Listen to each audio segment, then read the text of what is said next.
And welcome back, rugby fans, to Rugby411. As always, I'm your host. My name is Joshua Shibata, and this is our week 12 of the MLR 2025 season's power rankings. It was a rather interesting week. A couple of interesting games, to say the least. I don't know if the results are because of just the way that teams have been preparing for Storm Week. No special effects for this one, guys. I'll save you of that. But this was kind of a normal weekend for Major League Rugby right before we have two more basically storm weeks where the schedule is kind of crazy.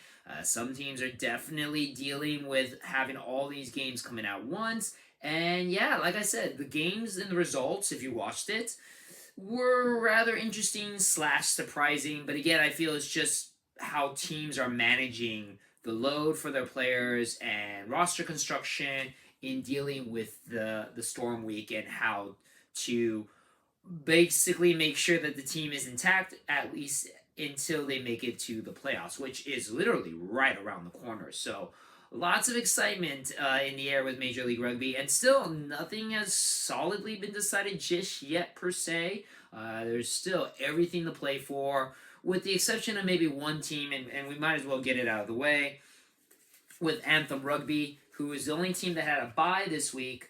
And yeah, definitely they needed it. They are yet to find a win in franchise history.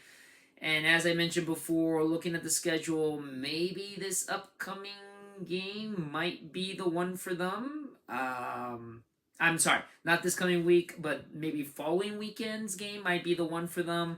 But we'll see. We'll see. But they sit at the bottom because they didn't play. Again, if you've never seen my power rankings before, it is all based on what you do on the pitch, who you play against, where you play them at. Home pitch is a thing. And if you are a lower ranked team, being a higher ranked team, you obviously jump up pretty high. Higher ranked team beating down a lower ranked team, unless it's a very impressive win, you probably don't move very much. And teams that are on bye, I just don't feel like there's any reason for you to move at all because you didn't really do anything, you didn't play. So unless there's a reason that I can't avoid moving a team that's on a bye, they pretty much sit where they're at. So Anthem makes it easy for me because they're at the very bottom. Now, with that being said, there is also another occasion where I'm not going to move teams, and that was if there's a draw. So the first draw of the season between RFCLA and Seattle, which was a great game, by the way. 26-26 was the draw. Again, was hoping for the win for RCLA, but I'll talk about it a little bit afterwards. But a draw is not bad. LA will take it. It was a very exciting game, as I said before. Seattle scoring right off of the bat, 2 tries. LA definitely played their aggressive try-scoring style, but Seattle's seawall defense, oh my god, very impressive. I mean, this game could have really got away from Seattle if it wasn't for their defense really showing up.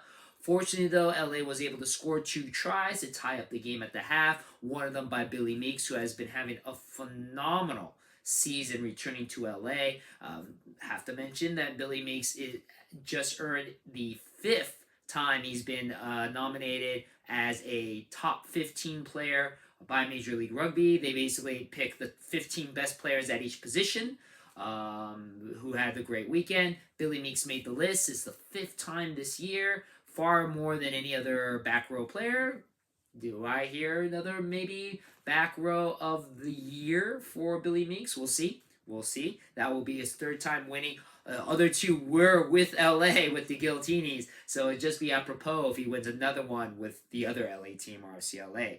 So now, at the half, unfortunately, after the half, LA gets a yellow card, which allows Seattle to score Malachi Isdale, who's also been having a phenomenal season. Surprisingly, I don't know why he's always sitting on the bench and not a starter, but definitely on the short list for Rookies of the Year. He's been great for Seattle. Seattle takes the lead.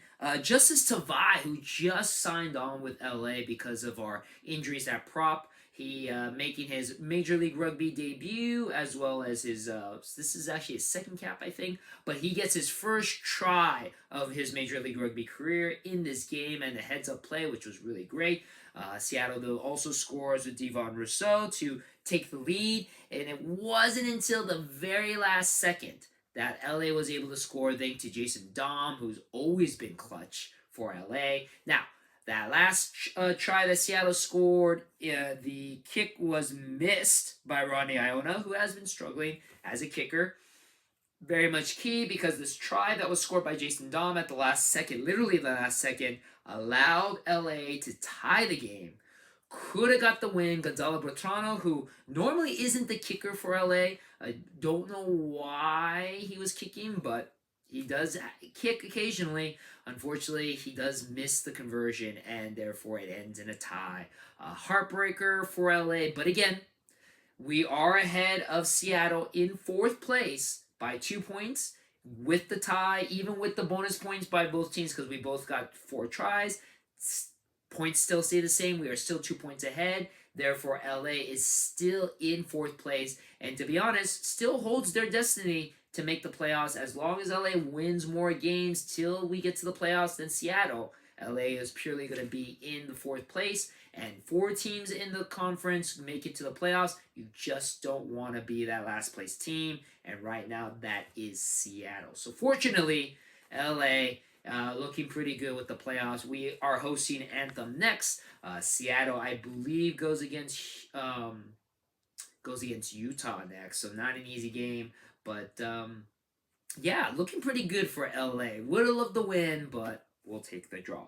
Now, the next team, we know 8 and 10. That's where they started because of the draw. Neither team moves up or down.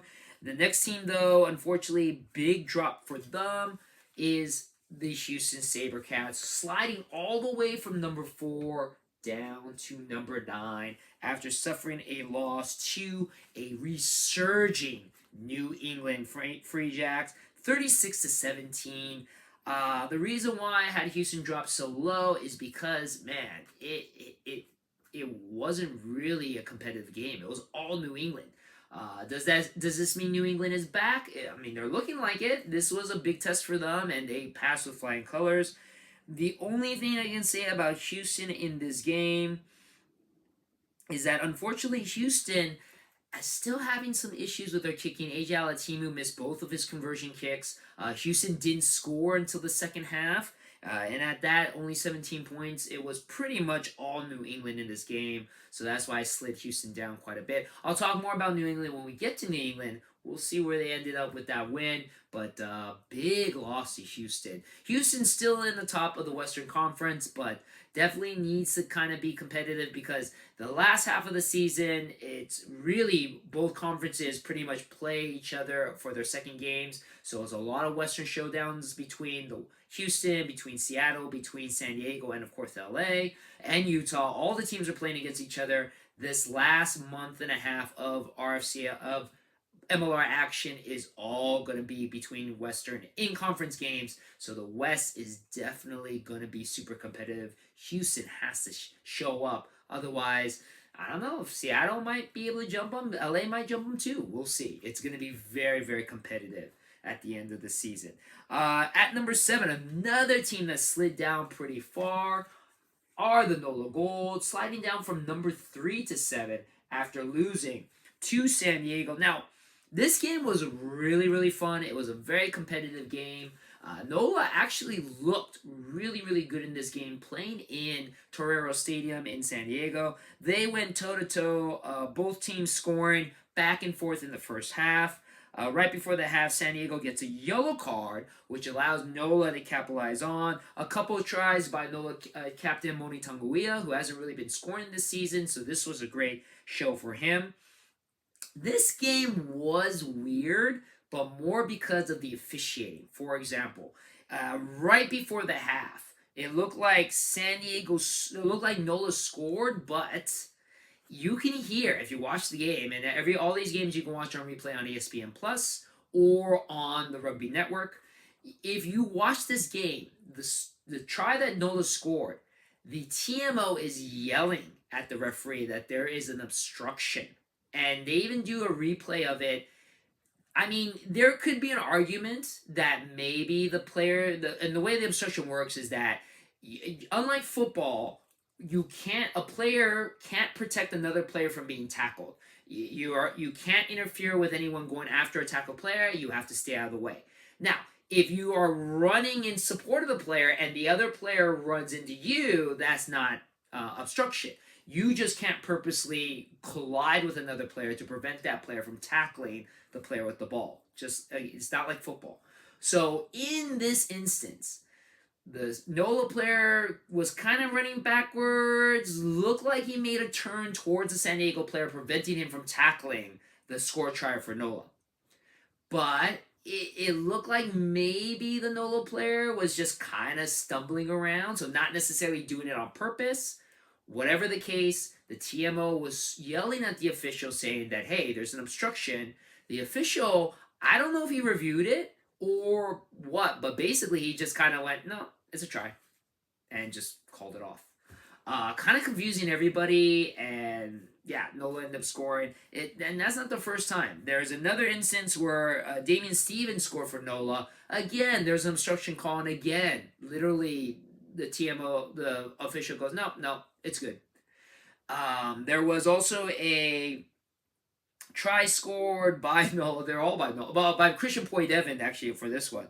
And it looked like Christian Poydevin might have scored, but there was an obstruction on him. But again, the TMO was called off. So there are a lot of weird calls in this game where it looked like the main official and the TMO were just not on the same page.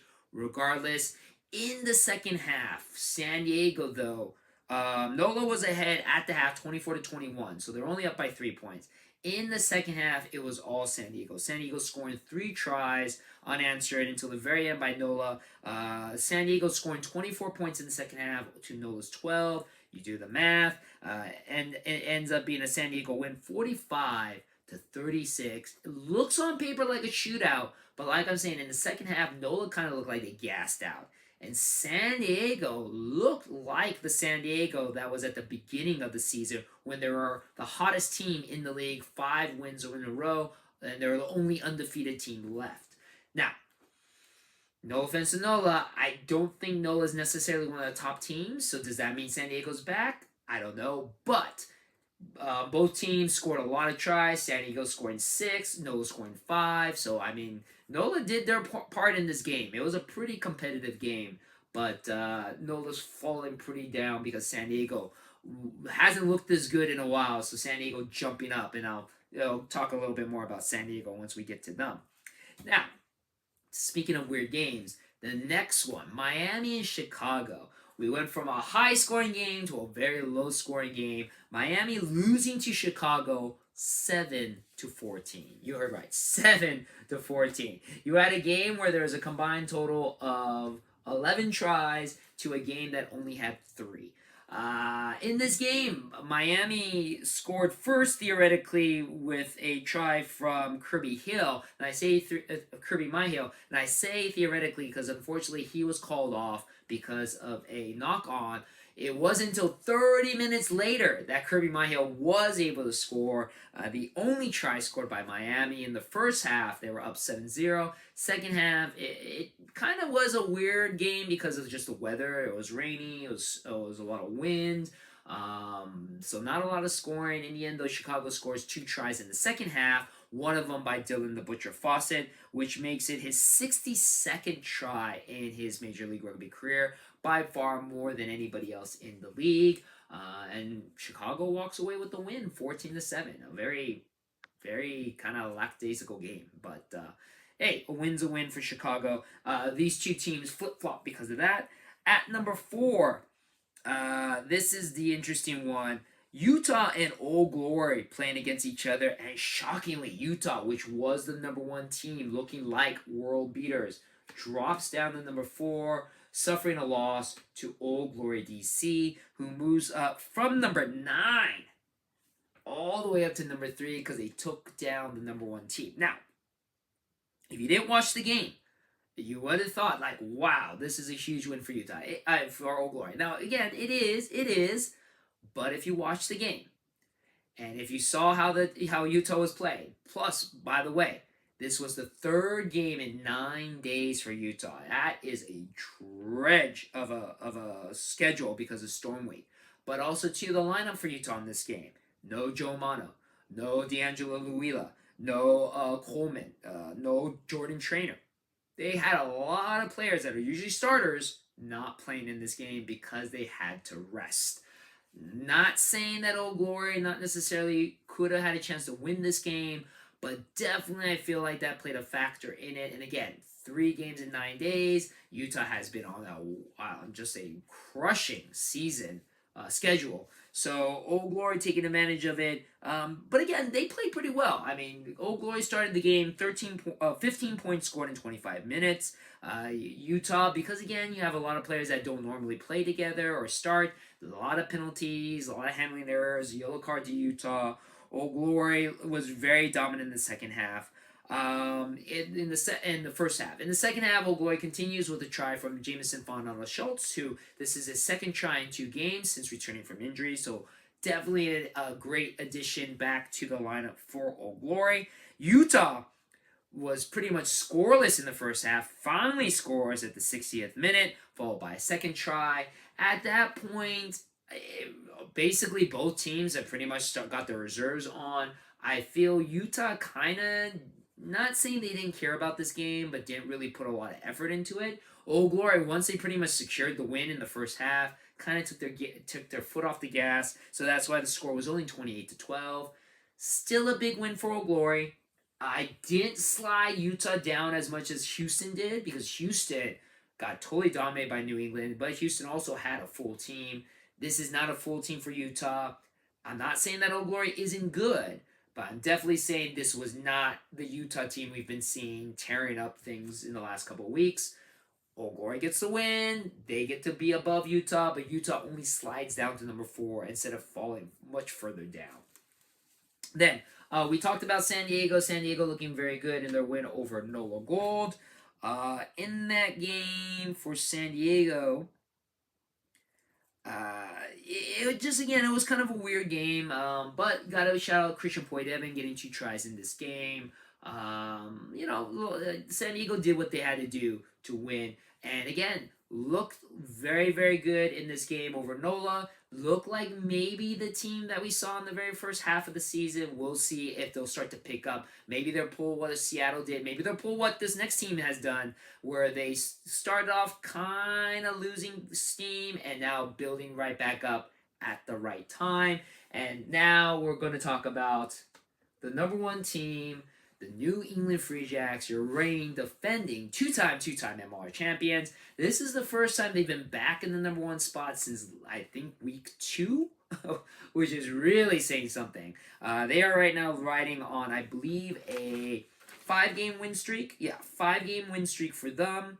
6-game win streak for them. They look very, very impressive, winning against Houston. The highlights for them, Paulo Balacana got 2 tries, 39th in his career. He is in 3rd place, right behind Rickard Hadding and, of course, Dylan the Butcher Fawcett. But, hey, Paulo Balacana, I mean, he can easily be that number 1 guy. He is that impressive. And then, gotta give a shout-out to Dan Hollinshead. Dan Hollinshead, former RFCLA player in year number 1, struggled quite a bit off the tee, but since joining New England, taking some time off away from Major League Rugby, he has been clutch. 11 points off of the tee, 5 for 6, just missed one of the conversion, also got a penalty kick. This was a very, very good New England team, beating a very, very good Houston team, so they moved their way back up to the number 1 spot. Are they back? Kind of looking like they are. We'll see. I mean, again, we'll see how Dan Hollinshead is doing. I mean, he's looking great. Obviously, it'd be nice to see fellow Tony Penny come back. Obviously, it'd be nice to see Jason Pacho's back. Though it looks like he might be out for the season. We'll see. But New England looking back like the team ready to defend their title for a 3rd time. So that is our power rankings. Again, looking like Some teams are starting to find their second wind. Some teams may be kind of struggling a little bit as we get into that all-important playoff race. Now, let's talk, of course, about our Super Brew Pick'em, and we'll see the result. Because one individual in particular is very excited for these results.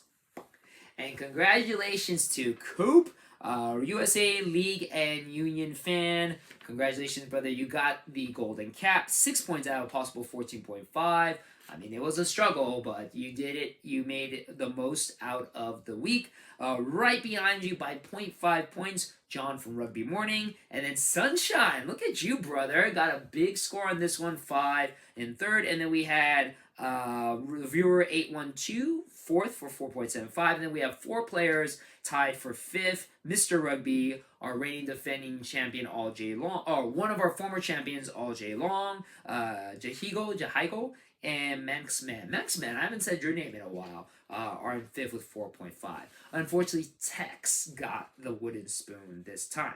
Now, how does it affect our our overall rankings?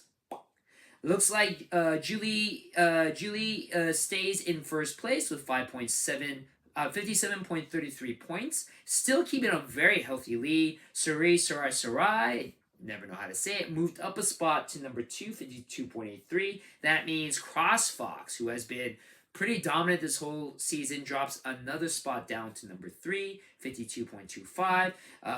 Huge jump by Coop, USA League and Union fan, up 2 spots to 51.75, so he's in top 5. And then Rugby Morning, John gets a big jump up too, 3 spots into the top 5, 50.58. But again, anything can happen. As you see, with one big win, you can totally jump yourself up into the top 5. So even though Julie, EGW, has a pretty healthy lead, it can change in an instant.